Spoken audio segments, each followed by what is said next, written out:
is crime fiction plus Cronenbergian body horror. It was a long pandemic. The narrator, which is first person plural, is a incredibly intelligent parasite that lives in the body of a corrupt health inspector, and then the parasite leaps to the health inspector's sexually and morally confused nephew Trent, who is basically the main character of it. Trent and his drug dealing / pizza delivery girlfriend Carrie are. Well, I'll just read it, and it sort of jumps in the middle, and you will hopefully get it. So, they ran into some furries, and as this begins, they are running away from said furries, and this gets you'll see, it gets a little messy. So, Carrie opens her mouth to say something else when rubber screeches in the alley, followed by the roar of a powerful engine. A black van barrels through the entrance to the parking lot, fishtailing to a stop 15 feet away. The angle of the sun makes it impossible to see through the dusty windshield. The side doors bang open, revealing our friends Pink Bunny and Angry Fox. They're holding machine guns, but at least they have pants on this time. At the sight of trouble, the worker in coveralls drops his hose and runs for the kitchen door. Angry Fox socks his rifle to his shoulder, aiming at that fleeing head, but Pink Bunny shoves the barrel aside with an oversized paw. Pink Bunny says something muffled by plastic and fake fur. Angry Fox shouts back, louder but equally unintelligible, before ripping the barrel from his friend's grip. The worker disappears into the building, the door slamming behind him. The forgotten hose rolls across the concrete, spurting water. The hell is this? Big Jim asks, more amused than angry. Trent and Carrie, of course, know exactly what this is. All these furries had to do was look up the pizza restaurant's address. The weapon suggests they're not here to order an extra-large gut bomb and a side order of garlic knots. No fool, Carrie ducks behind her car. Trent stands frozen between Big Jim and the mountain. Angry Fox strides forward, raising the rifle again, yelling muffled gibberish. I can't hear you, Big Jim says, smiling. You have to take off that ridiculous head. Big Jim's calm seems natural, given his profession. Who knows what kind of freaks he greets on a daily basis? He steps to one side, his hands near his waist, creating some space between him and Trent and the mountain. Get ready to duck, we tell Trent. Calm me down, right now. Wimp, we joke, but squeeze dopamine into his blood until his cells sing pure and golden as 1,000 angels on the head of a pin. He could dance a tango right there, if only the mountain released his grip on the back of Trent's shirt. Thank you, Trent thinks. Now, how do we survive? Before he can answer, Pink Bunny plods towards us, struggling to keep the rifle level with one hand as he roots in his hip pouch with the other.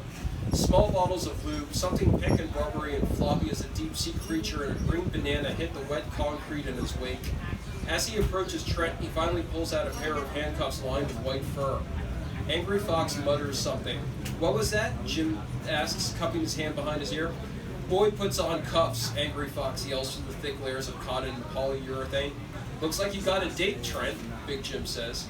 Pink Bunny tosses the handcuffs to Trent, who catches them before turning to Carrie, crouched behind the car's front wheel.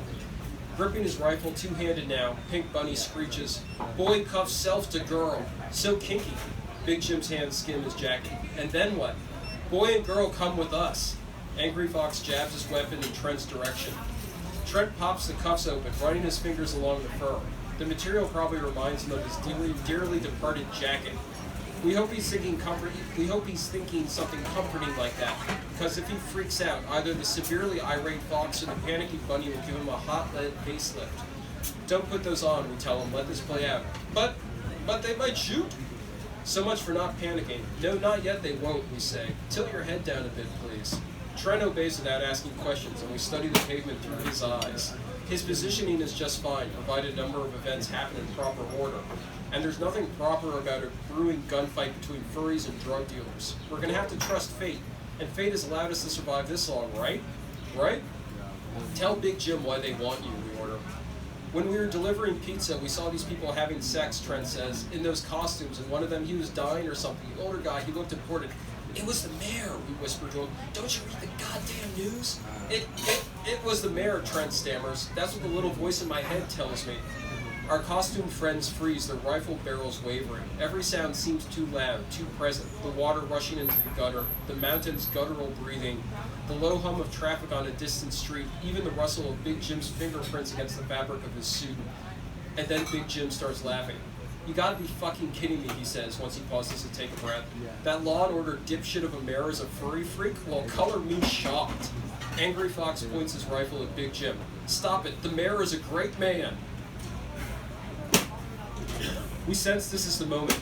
Neither rifle is pointing at Trent or Carrie. The mountain is distracted. We're taking control, we tell Trent. Okay. He takes a deep breath and holds it, makes it so. Before we can move Trent's arm, Big Jim does what we expected all along. His hand darts beneath his jacket, reappearing with a small automatic plated in gold. He levels the pistol at Pink Bunny and pulls the trigger twice. One round sparks off Pink Bunny's rifle, while another plows through his helmet with a loud thump that sounds like a baseball bat smacking a mattress. Tufts of pink fur and white stuffing shoot from the exit hole, and Pink Bunny drops the rifle, fluffy hands rising for the sky. Well, there we go, Big Jim says, and fires again. This shot punches through one of Pink Bunny's plastic eyes, shattering it, and the furry flops backward, gun clattering to the pavement. Angry Fox spins and yanks the trigger of his rifle, so violently that the barrel jerks up as the first burst clatters over the mountain's head. Big Jim pivots on his heel and fires 3 more times at Angry Fox, but the shots sing wide, cracking the rear window of a mini car. Angry Fox readjusts and tries to squeeze off another burst, but the weapon clicks impotently, jammed. Screaming through his mask, he works the bolt, glancing frantically at Big Jim, who ejects the clip from his pistol and reaches beneath his jacket for a reload. Big Jim seems as calm as a man on the shouting range. The mountain shoves past Trent, ready to tear Angry Fox's head off. We twist a tendon in Trent's knee and he drops. We lash his left arm straight into the mountain's solar plexus. No matter what your size is a vulnerable spot. The mountain grunts and drops his taser. We snatch it in midair, thumb already pushing the trigger, and jam the sparking tip into the soapy river flowing for the gutter. With a crackle and a sudden stink of ozone, the water around Angry Fox turns electric, and he begins a spastic jig, rifle waving like an orchestra conductor's baton. Yet we've already failed. The fast-rushing water fed the puddle around Angry Fox as well as the pools around Big Jim in the mountain. The way we envisioned it, the electricity would have zapped everyone except Trent and Carrie, who stand on slightly elevated patches of the parking lot.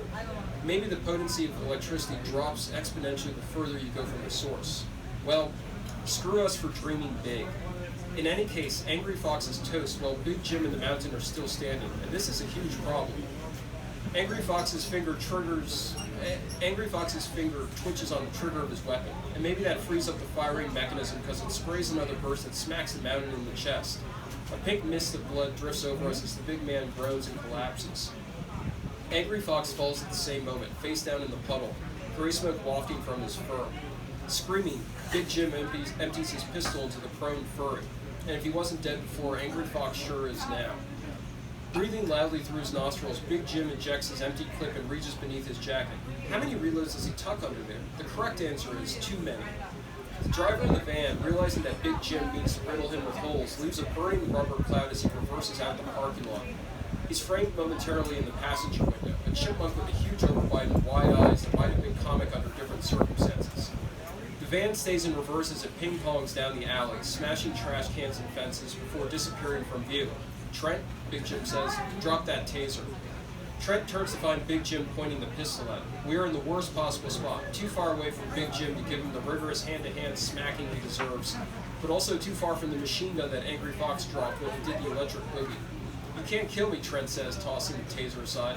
I'm the one who knows the combination of my uncle's safe, remember? You recall that little detail, dumbass? Ah, Trent, growing some balls at last, especially since we flooded him with dopamine.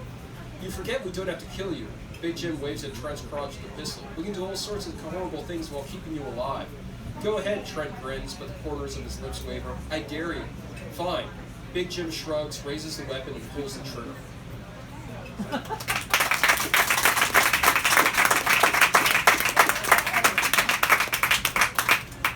Thank you, Nick. It was perfect.